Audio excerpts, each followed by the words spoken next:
ये बीजेपी वाले दंगा फसाद कराने वाली पार्टी है, तो इनके चक्कर में मत रहिएगा।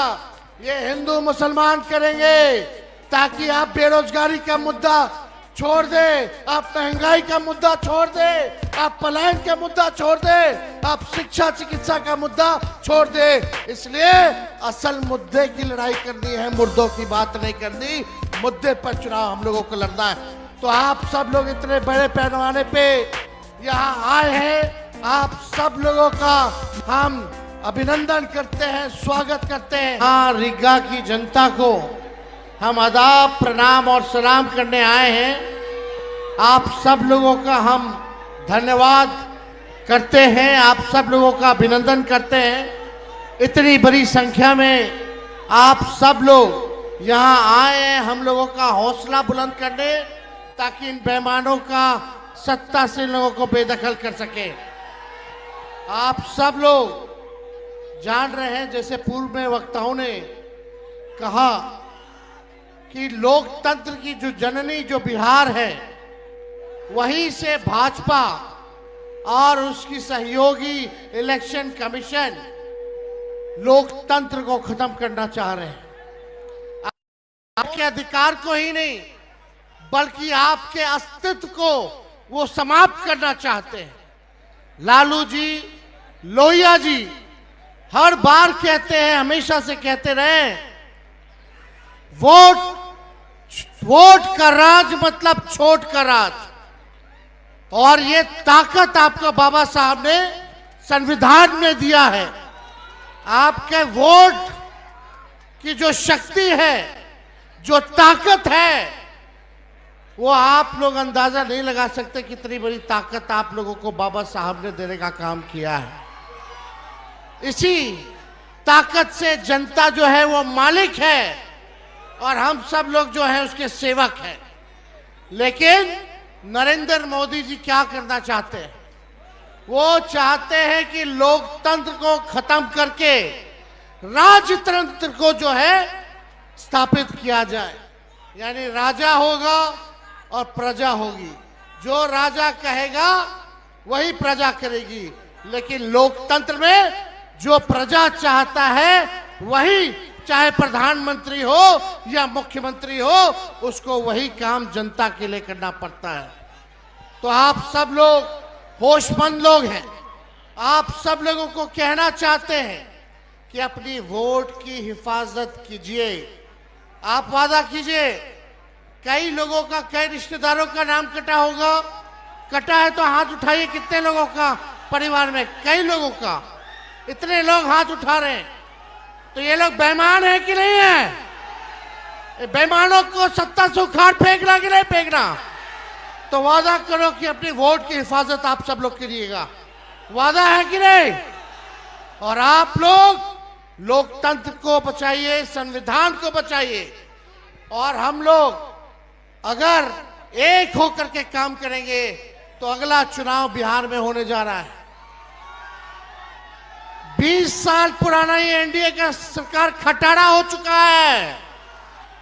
और हमारे चाचा जो बार बार पलटी मारते हैं, अब उनकी ये स्थिति नहीं रह गई कि वो बिहार संभाल सके।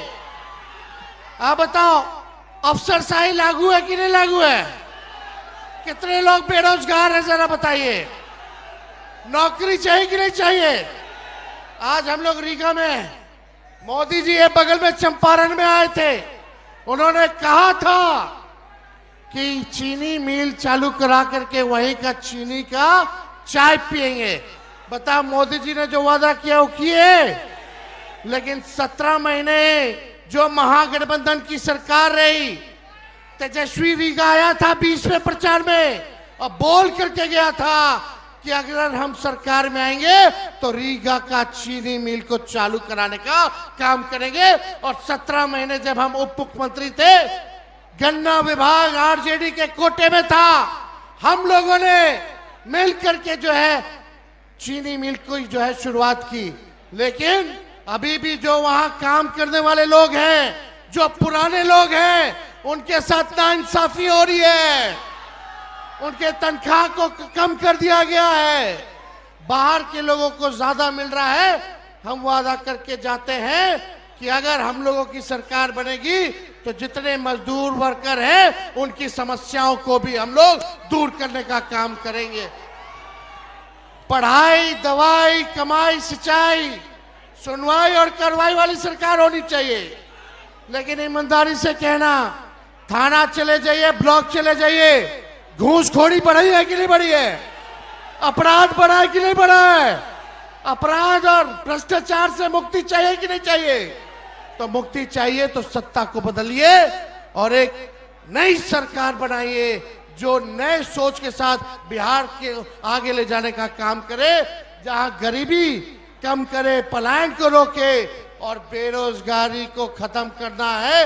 बेरोजगारी हमारा दुश्मन है। हम लोगों की सरकार आएगी तो हम लोगों ने 5 लाख नौकरी दिया, आने वाले समय में भी लाखों नौकरियां जो है हम लोगों की सरकार देने का काम करेगी। आप सब लोगों को पता है ये सरकार नकलची सरकार है। तेजस्वी ने कहा पेंशन बढ़ाएंगे तो ये सरकार भी पेंशन बढ़ाती है। तेजस्वी ने कहा बिजली मुफ्त में देंगे तो ये सरकार भी कहती है 125 यूनिट वो भी मुफ्त में देगी बिजली। हमने कहा युवा आयोग बनाएंगे, ये सरकार कहती है कि युवा आयोग बनाएंगे। हमने कहा डोमिसाइल लागू करेंगे तो ये सरकार कहती है कि डोमिसाइल लागू करने का काम करेंगे। ये नकलची सरकार है, नकलची सरकार। हम लोगों ने जो कहा वही ये सरकार कर रही है। भले ही हम लोगों क्या नकल कर ले, लेकिन इनके पास सोच नहीं है, विजन नहीं है। विजन कहां से लाएंगे? इसलिए आप लोगों को तय करना है डुप्लीकेट सीएम चाहिए, नकल करने वाला, कि ओरिजिनल सीएम चाहिए। अरे हाथ उठा के बताइए, डुप्लीकेट की ओरिजिनल? ओरिजिनल ना। हम मिल करके काम करेंगे, चाहे कोई जात के हो, कोई धर्म के हो, कोई वर्ग के हो, सब लोगों को हम लोग साथ लेकर के चलेंगे। लेकिन ये बीजेपी वाले दंगा फसाद कराने वाली पार्टी है, तो इनके चक्कर में मत रहिएगा। ये हिंदू मुसलमान करेंगे ताकि आप बेरोजगारी का मुद्दा छोड़ दे, आप महंगाई का मुद्दा छोड़ दे, आप पलायन का मुद्दा छोड़ दे, आप शिक्षा चिकित्सा का मुद्दा छोड़ दे। इसलिए असल मुद्दे की लड़ाई करनी है, मुर्दों की बात नहीं करनी। मुद्दे पर चुनाव हम लोगों को लड़ना है। तो आप सब लोग इतने बड़े पैमाने पे यहाँ आए हैं, आप सब लोगों का हम अभिनंदन करते हैं, स्वागत करते हैं। एक बार जोर से नारा लगाइएगा। देखिए हम लोग पूरे बिहार घूम रहे हैं, 11वां दिन है और जहां जहां जा रहे हैं वहां की जनता एक चीज बोल रही है, वोट चोर। मजा नहीं आया, रीगा की जनता थोड़ा बुलंद आवाज होना चाहिए, वोट चोर, वोट चोर, वोट चोर। वोट की चोरी कौन कर रहा है? नहीं सुनाई दिया? वोट की चोरी कौन कर रहा है? वोट की चोरी कौन कर रहा है? बहुत बहुत धन्यवाद आपका। और हम राहुल जी का भी हम स्वागत करते हैं कि मां सीता जानकी के धरती पे ये आए हैं और आप सब लोगों का लड़ाई लड़ रहे हैं संविधान को बचाने के लिए, लोकतंत्र को बचाने के लिए। इन्हीं चंद शब्दों के साथ हम अपनी बात को विराम देते हैं। जय हिंद, जय बिहार।